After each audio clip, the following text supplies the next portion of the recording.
Dr. Marcus Steele stared at his reflection in the polished surface of his coffee mug, the dark liquid swirling with his every movement. He took a long sip, feeling the warmth seep into his bones, and glanced at the chronometer on the wall. His lecture was about to begin, and today, he needed something special, something to connect these alien minds to the chaos that was humanity. A slow smile spread across his face as the idea came to him. Coffee. Humanity's obsession with it, the stimulant that had fueled revolutions, late-night philosophical debates, and countless workaholics on Earth. To the untrained eye, or sensory organ, it seemed simple. But to humans, coffee was ritual. Survival and adaptation, all in one bitter brew. He strode into the classroom, the air thick with the quiet hum of alien conversation. His students were a strange mix of species, each with their own unique biology. A group of wide-eyed Sephrons hovered near the ceiling, their translucent bodies pulsing in time with their thoughts. The Gorgathian twins sat near the back, their hulking forms barely fitting into the chairs. And at the front, Zeltorin, the reptilian scholar who had made it his personal mission to challenge every claim Steele made about humanity. "Good afternoon, everyone," Steele began, placing the steaming cup on his desk. "Today, we're going to discuss something a little different. Something deeply ingrained in human culture. Something that we can't live without." The room grew quiet. Zeltorin's amber eyes narrowed, his scales shifting in a subtle display of suspicion. "Is this another one of your Deathworlder quirks, Professor Steele?" Steele chuckled. "You could say that. But it's much more than a quirk, Zeltorin. It's a symbol of human resilience. Our ability to thrive, even when the odds are stacked against us."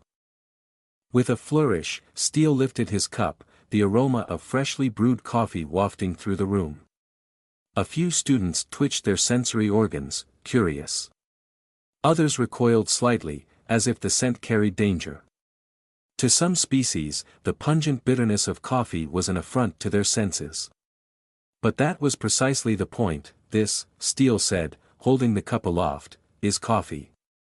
A simple drink, yes, but for humans, it is a tool for survival.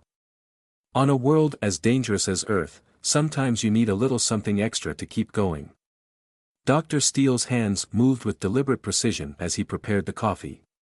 The hiss of the brewer filled the room, the sound foreign and unsettling to his alien audience. Small cups lined the table in front of him, each filled with the dark, steaming liquid. He could feel the tension rising, alien eyes, sensory organs, and appendages all trained on him with a mix of curiosity and suspicion. "You see," Steele began, his voice carrying an edge of excitement, "coffee isn't just a drink. It's a symbol of how we humans thrive in chaos. It's the fuel that keeps us going when our bodies want to give up. And today, you'll experience this part of our culture firsthand." The Sephrons pulsed with light, their soft glow shifting to a muted orange, signaling mild apprehension. The Gorgathian twins shifted uncomfortably, their massive hands fidgeting with the tiny cups in front of them. But it was Zeltorin, sitting rigid and still, who broke the silence. "Deathworlders and their stimulants," Zeltorin muttered, his amber eyes fixed on the steaming brew. "It's always something extreme with your kind. How does this beverage not burn you out?" Steele smiled as he began pouring the coffee. "Adaptation, Zeltorin. Humans are nothing if not adaptable. Coffee gives us an edge, sharpens our focus, and helps us survive on a world where nearly everything is trying to kill us." Zeltorin's tail flicked in a gesture of skepticism. "You make it sound like a necessity rather than a choice." "For many, it is both," Steele replied. "But today, I'm not asking you to take my word for it. I want you all to try it, experience it for yourselves." One by one, he placed the cups in front of his students. The Sephrons hesitated, their gelatinous forms quivering as the bitter aroma reached them. The Gorgathians stared at their cups with narrowed eyes, as if the small amount of liquid was somehow beneath their notice. Steele knew this wasn't going to be easy. Coffee was no universal comfort. What was a soothing ritual for humans could be an alien offense for others. Go ahead, Steele urged. Take a sip. Let it speak for itself. The room was silent as the students lifted their cups. The Sephrons took delicate, tentative sips, their colors shifting in waves of confusion and mild discomfort. One of the Gorgathians downed his entire cup in a single gulp, setting the cup back down with a heavy thud. He blinked, a deep rumble echoing from his throat. Zeltorin, ever the skeptic, lifted his cup to his mouth with slow, deliberate movements. His forked tongue flicked out to taste the surface, eyes narrowing at the bitterness. He sipped, just once, and set the cup down with a clatter. Well? Steele asked, leaning in, eager for their reactions. The Sephrons shimmered an anxious green. The Gorgathian twins were still blinking, their massive frames now slightly stiff. Zeltorin wiped his mouth, his scales rippling with agitation. Bitter, he said. And strange. How you tolerate this is beyond me. Steele's grin widened, his excitement barely contained. That's just the beginning. Give it a few more moments. You'll start to feel its real power soon. At first, there was nothing.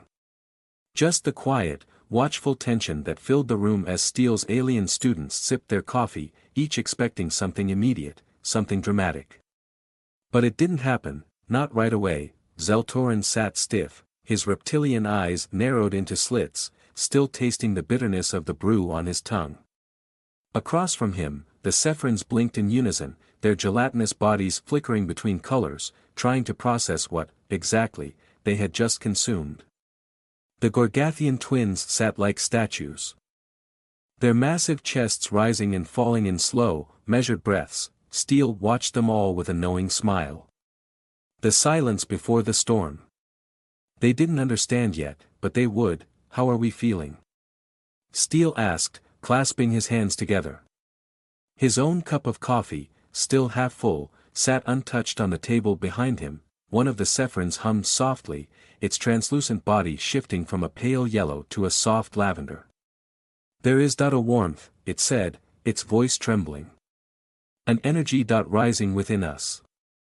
The Gorgathian who had downed his cup in one gulp shifted uncomfortably in his seat, his massive form twitching as if trying to shake off an invisible weight. I feel strange. Faster. My heart beats louder. Steele nodded, his grin widening. That's caffeine. It stimulates your nervous system, makes you more alert, more awake. For humans, it's an everyday necessity. For some of you, though, it might be a little more intense. A ripple of unease passed through the classroom. Zeltorin's amber eyes flicked from one student to the next, his tail coiling tightly around his chair. This is the effect you spoke of? He asked, his voice low, almost accusing. Steele nodded again, but before he could answer, the Sephrons' glowing forms began to flicker faster, their colors cycling in rapid succession. One of them floated higher, its body vibrating uncontrollably. Something is not right, it whispered, its voice cracking. The warmth is too much. Then, the Gorgathian let out a low, rumbling growl. His enormous hands gripped the table in front of him, his muscles tense and twitching. My heart races. The Sephrons' humming grew louder, more frantic, and the Gorgathian's growl turned into a snarl. Zeltorin's pupils dilated, his chest heaving, though he tried to maintain composure. He was the last to react, but the subtle twitch of his tail betrayed him. His eyes darted toward Steele, fury bubbling just beneath the surface. What have you done, human? Zeltorin hissed, his words slurred as his body shook. This is madness. Steele's grin faltered. The situation was quickly unraveling before his eyes. He had expected reactions, yes, but this? This was far beyond what he had anticipated. The caffeine, harmless to humans, was wreaking havoc on his students' alien physiology. Everyone, remain calm, Steele urged, his voice rising slightly. It's just caffeine. The effects will wear off soon. But the classroom was already slipping into chaos. The Sephrons were buzzing in frantic, erratic pulses of light. The Gorgathian twins gripped their chairs with such force that the metal creaked beneath their massive hands. And Zeltorin's fury was palpable, his body trembling with an intensity that made Steel take a step back. The coffee had done its job. Now, Steel had to figure out how to contain the fallout. The scene spiraled into madness within moments. Dr. Steele's once orderly classroom had transformed into a chaotic mess of alien bodies, panicked sounds, and rising tension. The Sephrons flickered wildly, their bodies glowing in frantic pulses of yellow and red, their normally fluid shapes now erratic as they darted around the ceiling. One let out a sharp, vibrating sound that Steel recognized as a distress signal, its voice rippling through the air in quick, staccato bursts. "Calm down," Steel called, trying to keep his voice steady as the classroom fell further into disarray. His own heart raced, not from the coffee, but from the fear that he had severely underestimated the effects of caffeine on non-human physiology. He moved toward the Sephrons, but they were too agitated, zipping across the room like fireflies caught in a windstorm. Suddenly, the Gorgathian twins rose from their seats, towering over the desks. Their muscles twitched uncontrollably, their enormous hands clenching and unclenching. One let out a deep, guttural growl, and the table in front of him cracked under the pressure of his grip. Steel watched in horror as the alien's skin rippled, the veins bulging beneath the surface. "I can't breathe," the Gorgathian snarled, his chest heaving, his eyes wide with a mixture of fear and confusion. "Everyone, please, sit down," Steel shouted, but his words were drowned out by the Sephrons' erratic humming and the Gorgathians' heavy breathing. In his desperation, Steel glanced at Zeltorin, hoping the reptilian would still be composed enough to help him regain control. But Zeltorin was far from composed. His body trembled, his forked tongue flicking in and out rapidly as his eyes darted around the room, assessing the chaos. His scales shimmered, reflecting the pulsating lights of the Sephrons as his muscles tensed. He looked up at Steel, his gaze full of barely contained rage. This is your fault," Zeltorin hissed, his voice low but venomous. "You humans, always so reckless, so arrogant. Did you even think before poisoning us with this vile substance?" Steel swallowed hard. "It's not poison, Zeltorin. It's just coffee. I didn't expect such strong reactions." "You didn't think," Zeltorin snapped, his voice rising in fury. "This is what makes your species so dangerous. You charge ahead without considering the consequences. And now look at us." Steel felt the weight of Zeltorin's words hit him hard. He had been so eager to share a piece of human culture, to prove that coffee was more than a mere beverage, that he had overlooked the very thing he taught, how different alien biology could be. He had assumed that what fueled humans would be harmless for others. "Zeltorin, I didn't mean for this to happen," Steel said, trying to remain calm as the Gorgathians stumbled toward the door, one of them collapsing to his knees, still gasping for air. Zeltorin rose from his seat, his body shaking with barely controlled rage. "Intentions don't matter now, Deathworlder. You've endangered us all." Steel's mind raced. He had to fix this, fast. "Everyone, get water. Quickly. Water will help dilute the caffeine in your systems." The Sephrons hummed in confusion, their glowing forms dimming slightly. The Gorgathian stumbled toward the hydration station at the side of the room, gulping down water with desperate urgency. Zeltorin, though still furious, hesitated before finally moving to join them. Steel watched with a sinking feeling in his chest. The coffee ceremony had gone horribly wrong, and now, the consequences were unfolding right before his eyes. As the chaos slowly subsided, the classroom settled into an uneasy quiet. The Gorgathian twins slumped against the wall, their hulking forms still twitching as they gulped down the last of the water. The Sephrons hovered near the ceiling, their pulsing colors finally stabilizing to a calm blue. Zeltorin, his anger still palpable, sat with his arms crossed, his reptilian gaze fixed on Steel with a mixture of resentment and wariness. Steel stood at the front of the room, feeling the weight of his failure pressing down on him like a lead blanket. The coffee cups were scattered across the desks, untouched now, as if they were remnants of a battle lost. He had wanted to share a piece of humanity, a glimpse into their culture, but instead, he had nearly caused a disaster.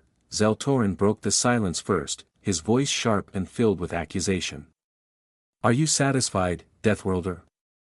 You've proven what we've all suspected: humans are reckless, unpredictable, and dangerous." Steele opened his mouth to respond, but the words caught in his throat. What could he say to defend himself? Zeltorin wasn't entirely wrong. He had acted without fully considering the consequences, assuming that what was harmless to humans would be the same for others. He had been arrogant. "I didn't realize," Steele said, his voice quieter than before. I thought it would be a simple lesson. I didn't mean to put any of you at risk." Zeltorin's eyes flashed, his tail flicking sharply against the floor. "Meaning doesn't change the outcome. You're lucky none of us are severely injured. You should be more careful, Steele. Your kind's hubris is what makes you a threat." The word stung, but Steele nodded. "You're right. I was careless." One of the Sephrons floated lower, its translucent form rippling with soft shades of lavender and green. "Professor Steele," it said in its soft, melodic voice, "while the experience was intense, it has taught us much about human physiology. The stimulant affects your species in a unique way. Perhaps, in its own way, this was a valuable lesson." Steele managed a small smile at the Sephron's attempt to find something positive in the chaos. "Thank you," he said, glancing around at the students. "I didn't want this to be your takeaway from the lesson, but, yes, there's something to be learned from it. Humans are adaptable, but we also make mistakes. And sometimes, our strength comes from how we deal with the consequences." The Gorgathian twins grunted in agreement, though they still looked wary, their massive forms huddled by the hydration station. One of them spoke, his voice low and gruff. "The drink, it made us feel strong. But also out of control. You thrive in that?" Steele nodded, picking up his now cold cup of coffee. "Sometimes, yes. Humans are constantly balancing between chaos and control. Coffee helps us push through that edge when things get tough." Zeltorin's tail twitched, his gaze still skeptical. "So, your solution to chaos is more chaos?" Steele chuckled, setting the cup down. "In a way, yes. It's not perfect, but it works for us." The room remained silent, the tension slowly giving way to a tentative understanding. The students may not have fully grasped the human obsession with coffee, but they had glimpsed something deeper, the strange, relentless drive that defined humanity, for better or worse. The final moments of class were steeped in an uneasy calm, the echoes of chaos still lingering like the last bitter notes of coffee. Dr. Steele stood at the front, surveying his students with a mixture of relief and exhaustion. The classroom had returned to a semblance of order, but the unspoken tension remained. Zeltorin, arms crossed, leaned back in his chair, eyes fixed on Steele with a wary intensity. The Gorgathians had settled, though their movements were still sluggish, like beasts recovering from an unseen battle. The Sephrons floated in a tranquil dance, their pulsing light now soft blues and greens, a visual sign of their calm, though Steele knew the experience had rattled them all. "Well," Steele began, clearing his throat, "today didn't go exactly as planned. But we've learned something valuable, haven't we?" Zeltorin's tail twitched, his eyes narrowing slightly. "Learned that humans have a disturbing tolerance for substances that would drive others mad," he muttered. Steele couldn't suppress a small laugh. "Perhaps that's part of it. But I think it goes deeper. You see, coffee isn't just a drink to us.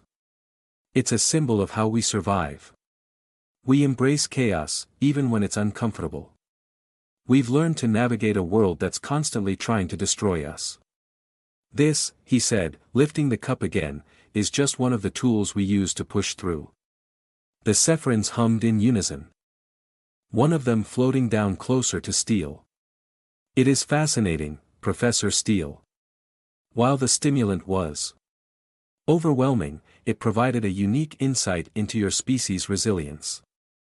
You are shaped by your environment, as we all are, but humans seem to thrive on the edge of disaster. That's right, Steele replied, meeting the Sephron's glowing gaze. Humans have a saying, whatever doesn't kill you makes you stronger. It's not always true, but there's some wisdom in it. We push ourselves because we have to. Earth is a death world, and we've survived it by embracing the chaos. Zeltorin leaned forward, his reptilian eyes gleaming with newfound interest. But that's what makes you dangerous, isn't it? Your willingness to push beyond your limits. To dance with disaster. Steele met his gaze, the weight of Zeltorin's words sinking in. Yes, it is. Humans can be reckless. We often push too far, and that can have consequences, like today. But that same drive is what helps us survive. It's what makes us adaptable. For a moment, there was silence. Zeltorin's expression softened, though the suspicion in his gaze remained. Perhaps there is more to your species than I thought, he said slowly, his voice losing some of its earlier venom. You live on a knife's edge. It's intriguing. Steele smiled, feeling the tension in the room lift, if only slightly. We do. And while that edge can be dangerous, it's also where we find our strength. The Gorgathians grunted in agreement, their massive forms finally relaxing. One of them raised a hand, surprising Steele with the question that followed. Could we have more coffee? But maybe less of it. Laughter rippled through the room, hesitant at first, but growing with each passing moment. Even Zeltorin's lips twitched into something resembling a smile. Steele chuckled, raising his cup in a mock toast. Next time, I'll make sure it's a smaller dose. Consider this round a crash course in human resilience. The Gorgathians grunted in agreement, their massive forms finally relaxing. One of them raised a hand, surprising Steele with the question that followed. Could we have more coffee? But maybe less of it. Laughter rippled through the room, hesitant at first, but growing with each passing moment. Even Zeltorin's lips twitched into something resembling a smile. Steele chuckled, raising his cup in a mock toast. Next time, I'll make sure it's a smaller dose. Consider this round a crash course in human resilience. The Sephrons flickered a soft yellow, and even Zeltorin's posture relaxed, if only slightly. Steele realized that, despite the chaos, they had learned something more valuable than he had planned.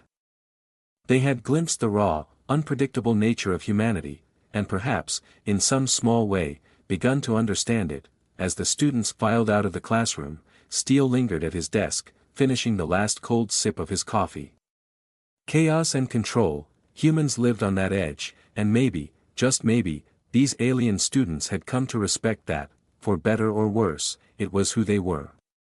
And Steele wouldn't have it any other way.